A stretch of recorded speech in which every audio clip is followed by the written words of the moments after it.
We got into this step because we wanted to have a child. When the doctor said, I highly suggest a surrogate, I'm like, great, let's do it. If we could go $1 million in debt to have a baby, we would have. I'm going to guarantee that you'll end up with 2 babies and nothing else. Money, money, money, money, money, money, money.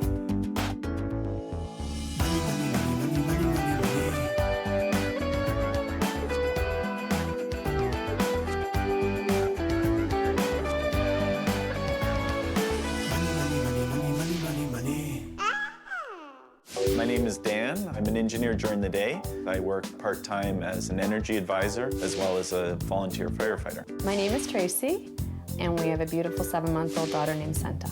We got into this step because we wanted to have a child. I had endometriosis, which is a deterrent in having children, so we started IVF. And it's sort of like playing the lottery. You don't want to stop trying because you know that next month you could possibly get lucky. I had 6 miscarriages in total. After all the IVFs was about $80,000. We never really had a cap on how much financially we were going to spend because we were determined to have a baby. Then we went to a surrogate. You basically are put in a situation, it's either, you throw more money at it and now you have a chance, or you don't. Dan had actually lost his job, but then we'd made that commitment, so those dollars were definitely going to be leaving our bank account. Dan has a credit line and I have a credit line, which we maxed them both out. Here's the ultrasound, the 5-month ultrasound that she was healthy. Found out we had a girl. Then this is the day she was born. We got to hold her for the very first time.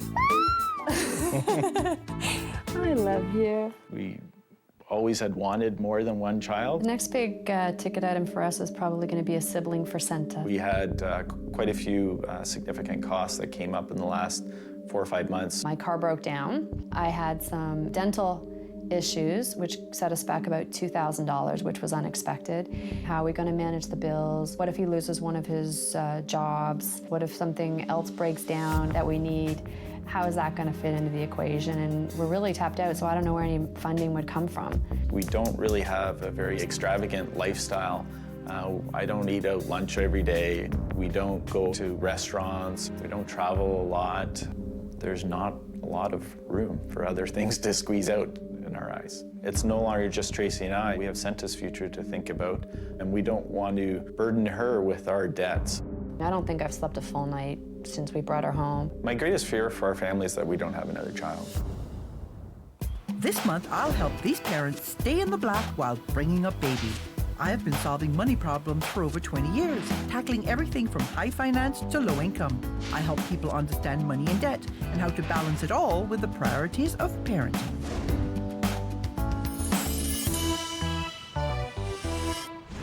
Tracey and Dan have spent years of their lives and thousands of dollars pursuing their baby dream. Now they want to add to their family, but they're totally tapped out. With a massive debt and no plan, these new parents need to take a hard look at their future.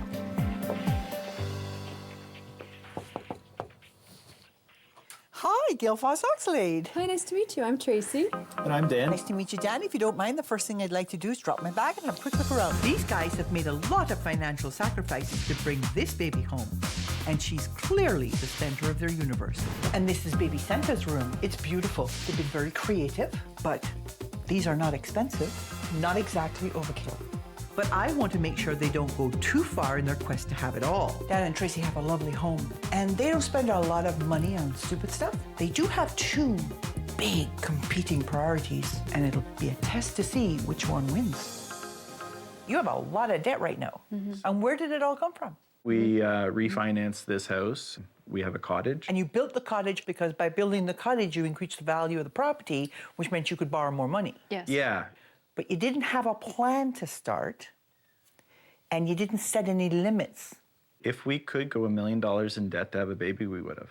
And you want to do it twice, at least. Yes. Okay? Where's all that money going to come from? Because if you compound this problem, I'm going to guarantee that you'll end up with 2 babies and nothing else.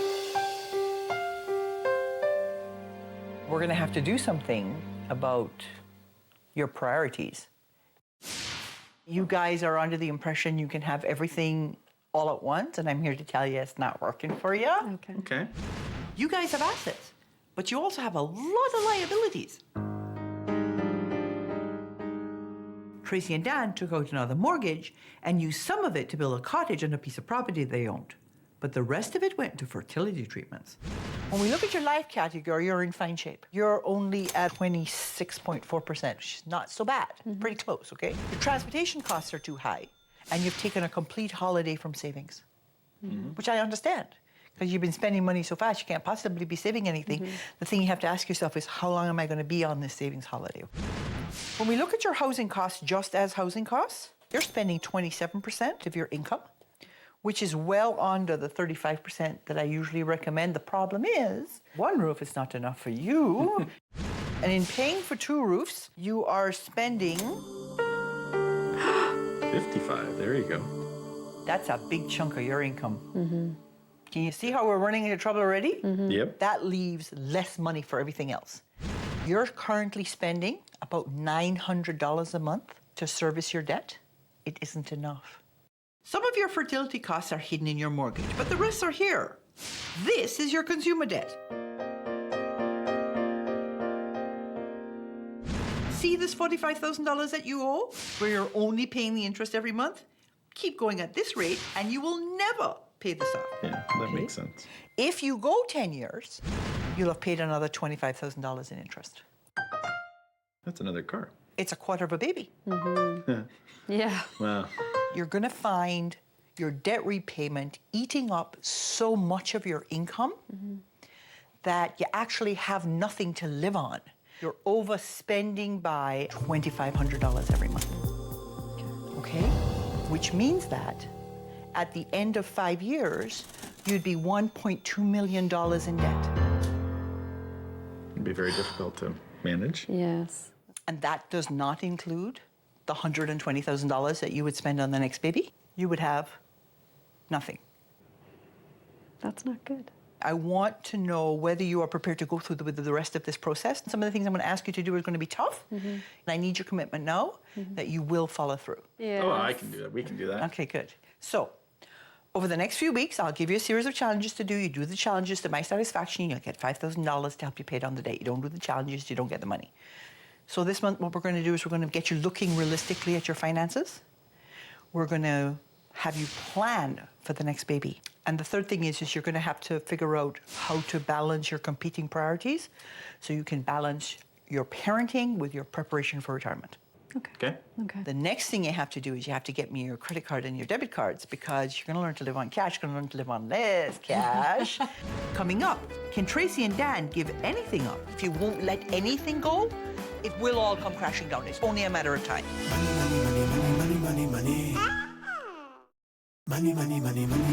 Money. Tracey and Dan's dreams of parenthood have finally become a reality. I had endometriosis, which is a deterrent in having children, so we went to a surrogate. Unfortunately, it's a very, very expensive process that we weren't really prepared for. Debt is an issue, but not having a child would have been a bigger issue. But if they want another baby, they're going to have to start prioritizing. We have a cottage mortgage, and we have a home mortgage. Wow, that's depressing. Don't anybody add that up, please. We'd like our cake and we'd like to eat it too. To get this financial fiasco under control, they'll have to follow my rules. For the next month, these parents will learn to live on a strict cash budget. No more credit cards. They'll complete weekly challenges to tackle their money and relationship issues. And if they're willing to change, I'll reward them with thousands of dollars to pay down their debt. No changes, no money. Cards. Hey, look at the stack of those. No wonder you're in the poorhouse. Well, things are about to change. I'm cutting your variable expenses by 58% from about $3,000 a month to just about $1,300 a month. It's a big difference. You're going to have $125 a week for food. You will have $117 a week for transportation, $25 a week for entertainment, That's good. Okay. clothing and gifts. Awesome. The other jar, and $50 a week for baby supplies. You think you can live on that? Yes. Yep. So you want to hear what your first challenge is? No. You have to make a budget. Okay. You have to make a budget that balances. Okay. And in the making of that budget, you may have to make some tough decisions. Tracey and Dan's first run at the budget was an eye-opener. So why don't we start with income and put in our total for income? $65.91. And the mortgage? 18. Electricity is about $70 per month. Gas is about $100 average a month, and water is about $20. And income minus expenses is negative $1,172. Tracey and Dan realize they might have to consider selling their cottage to fund a second surrogacy. We definitely love our cottage. The tranquility up there is amazing. We can do whatever we want to do up there. They met with local realtors who gave them a sense of the cottage's current value. So this is a graph showing you the average cottage sale price in this area. Overall, we've been fairly stable. That's pretty good news. What we're going to try and do is look at some that do have some similarities geographically to what you have. Okay, so these two cottages, both of them, have just sold within the last month and a half or so. This one was asking $599 and sold for $585. So we're looking at the high fives. The fact that our investment property actually has grown in value, so that makes us feel really good. You've got a lot of value here in your property. However, it may take a long time to find the right buyer. One of the dreams I had as a child was to have a cottage. We've obviously worked very hard, and we've now miraculously got a cottage, and we definitely want to keep it. Renting out the cottage is also a possibility, and I think this would be a very, very popular spot if you decided to do that. Maybe that would be the key to actually subsidizing and paying off the current debt we have. It's a tough decision, and it's a decision that we do need to make. You made a budget. Yes. You have a little bit of an overrun. Just a tad. So you're going to have to make a decision. I'm not going to make the decision, but if you won't let anything go, it's not going to end well. Right. Okay? Like, it will all come crashing down. It's only a matter of time. If we did take into consideration cottage rental versus selling, Right. we allocated some funds for that. But you still have this overrun. Yeah. You need to balance this budget by the time I see you on your last day. Okay. So I know that moving forward, this isn't just pie in the sky. Okay. Okay? Me going back to work is obviously one of the biggest opportunity, I think, to generate more income regularly. But of course, then obviously you have to consider daycare would come out of that, gas would increase, food would increase. In light of how tight this budget is, if you are planning to rack up more debt to have another baby, you've got to show me that you know how you're going to deal with that in the end. And that's what the next challenge is going to focus on. Okay? I want you to price out what it's going to cost you to get to that next baby. If you go into this next process as blind as you went into the first one, then you're just dumber than a sack of hammers. I don't like the idea of putting a dollar value on a human potential life in this case, but maybe it is a worthwhile exercise, so I'm going to trust her judgment. Coming up, Tracey and Dan hear some startling truths. There's a 75% failure rate to do surrogacy. Shocking. Money, money, money, money. Money, money, money, money, money, money, money. 40-something parents, Tracey and Dan, have had some competing goals. We're going to try having a sibling or siblings for Senta. I'd like to retire at 60. But while they're contemplating spending thousands on a second surrogate pregnancy, they can't afford their current lifestyle. Your housing costs. That's what's bleeding you dry right now. Something's got to give. But this couple wants it all. Maybe properties or baby. Properties or baby. I would like to have my cake and eat it too. My thoughts are get 2 cakes. If they want my $5,000, they're going to have to downsize that cake. This week, I sent them to a surrogacy expert to see if having another child is financially realistic. I'm very nervous about going back into the process. There's a lot of unknowns. Is it going to happen? What the cost is going to be? Who is our surrogate? We don't even know that yet. So yeah, it's frightening. It's frightening. I'm Sally. I've been a private counselor for 10 years, and I help couples that are looking to pursue surrogacy by providing information, referral, and support. You can never learn enough about this process. It's ever changing. Do you have embryos frozen currently? Yes. How many embryos do you have? Just 2 left. So we want to be very cautious of how we approach this. Yes. Locally, there's a 75% failure rate to do surrogacy, versus over the border, you're looking at 75% chance of success. What is the reasons for the failure? We have a higher percentage of surrogates here that will drop out simply because they do not receive as much money to cover their expenses. I was shocked by the success rate locally versus crossing the border. If you're looking to do surrogacy locally, you need to budget about $50,000, versus if you go over the border, you're looking anywhere from $70,000 to $100,000. Of course, you're legal and you're traveling on top of that. For the extra 20 or 15 to 20,000 to cross the border to have a successful pregnancy instead of sort of taking our chances. That's something that we're really going to have to take into consideration when we put these numbers together. You learned a lot this week. We did. Yes, we Yeah. did. It sort of solidified the cross-border option. The structure across the border is a lot more rigid, Yes. and that's why they have a higher success rate. Whereas here it's a lot looser, Yes. and that's why the success rate. So it's not necessarily fertility driven. No, it's process driven. process driven. Yeah. So now that we know what the numbers are Right. and actually working closer with the agency, Right. we can actually probably tighten up a little bit and actually save some dollars and follow the same process. Okay. We definitely feel a lot more equipped and prepared going in the next time. You have one more set of challenges to get through. Okay. Yeah, we're up for it. Okay.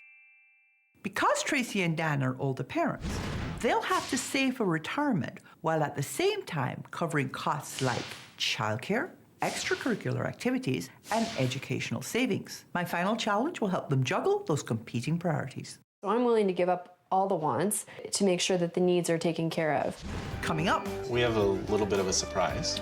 Oh my God! Money, money, money, money, money. Money, money, money, money, money, money, money.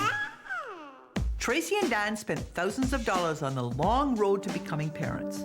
There really was no price that was going to deter us from doing this. However, we just didn't know where the money was going to come from after a while. I mean, you deplete all your savings, you deplete your credit line. I challenged them to build a budget and decide where to cut back so they could manage the mountain of debt they've amassed paying for fertility treatments.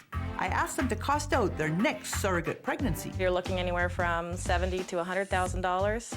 Now I'm challenging them to look towards the future and build a plan for their family. If they complete all my challenges, I'll award them up to $5,000. Having children in their 40s means that Tracey and Dan are facing the competing goals of saving for retirement and providing for their young daughter's future at the same time. Dan started with their retirement. We don't plan on making any contributions this year and probably not next year. We don't have the funds to pay, so we are focusing on our debt. Because they have some significant assets, these two can afford to take a few years off from retirement savings to deal with their other financial goals. Meanwhile, Tracey investigated the costs of their daughter's education. If you want your daughter, who I know is only 7 months old now, if you want to guarantee that she's able to access a university education, it's in your best interest to prepare for that on your own. Do you have any idea of what it would cost to go to university these days? I'm guessing, right? Oh, okay. Because it's been so long, so I'm going to say $40,000 for 4 years. That's not too far off. You're up to about $6,000 for tuition. Okay. And then books, that's another $1,000. And I would recommend this any parent to look at 1 year in residence. Okay. The students really benefit. They don't have the travel time commitment. They're able to utilize the time studying. So how does student loans work if my daughter needed to apply for one? They're set up to really help families that have a financial need. Once you get up into the higher income brackets, you're restricted in how much money you can really borrow. So all the more reason we need to prepare for my daughter's future. If your daughter is able to start life without any debt from school, Right. then that's a tremendous advantage. Obviously, I'd love to be a stay-at-home mom, but financially it's not feasible. And if I have to take on a part-time job or some freelance work or something that actually subsidizes our income in order to get where we need to go, I'm willing to step in as well and do my part. Talk about retirement planning. In essence, what we've come up with here is if you just leave the money you already have to grow and 4 years from now you start contributing again, you'll have an income of about $70,000. If you're willing to go past 60 and add another 5 years on there before you retire, then you'll have pretty close to $100,000 in income just based on the interest. So that's pretty good. Don't you think? Oh, Yeah. yeah, that's really good. We have a little bit of a surprise. We've actually secured someone to rent our basement here. Wow! Probably in about 6 months, we'll be able to contribute either to our debt or to our... Baby making fund. Yeah, whatever. Yeah. Yeah. So, which is great. Good. What have you decided you're going to do in terms of making sure that you have some money for Senta when she's ready to go to university? Well, I think my original plan actually worked really well, which is taking advantage of the baby bonus. Right. And then actually either doubling that or maintaining that until Yes. she's the age of 18. Yes. And there's actually going to be a surplus for her. So, Excellent. Yeah. You have a plan for generating revenue off the cottage. yeah. You have a plan for generating revenue off your house. You have plans coming out the wazoo.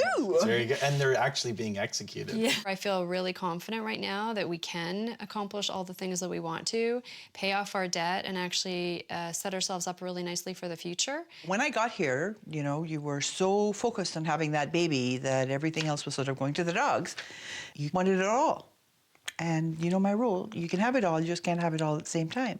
So I think you've learned to prioritize and figure out what's really important.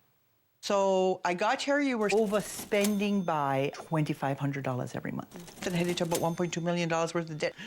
Fix the problem. Yeah. Yes, we did. You've got a budget that is not only balanced, but has taken into account things like emergency funds and planning for the next baby. You have a debt repayment plan that gets you out of debt. I think you've done fabulously. I think you have a great life together. Thank you. And I think that it's all rosy going forward. Your life is so good, you probably don't need this. But I'll give it to you anyway. Before Gail showed up, we were going in the wrong direction. Now we're actually on track. We have a lot of work ahead of us, but it's very realistic, and I know we can do it. For Santa, a little boost to start our educational savings plan. Oh, I'm overwhelmed by the gift that we received for Santa to get her started on her education plan. That's fantastic. That, compounded in 20 years, will have an awesome additional surplus to our current balance. So I'm very excited about that. We have a surprise. Oh, really? We were challenged with having our cake and eating it too, and what we did is split up our cakes into baby cakes. We couldn't have our cake and eat it too, so we decided to have baby cakes. So we've got baby 1, baby 2, RSP cottage, RASP house, and there's no debt anywhere to be seen. No debt anywhere to be seen. No. So I feel blessed to have met her. I'm going to thank her from the bottom of our hearts for coming into our lives and for letting us focus and for helping with our priorities and for letting us share our story.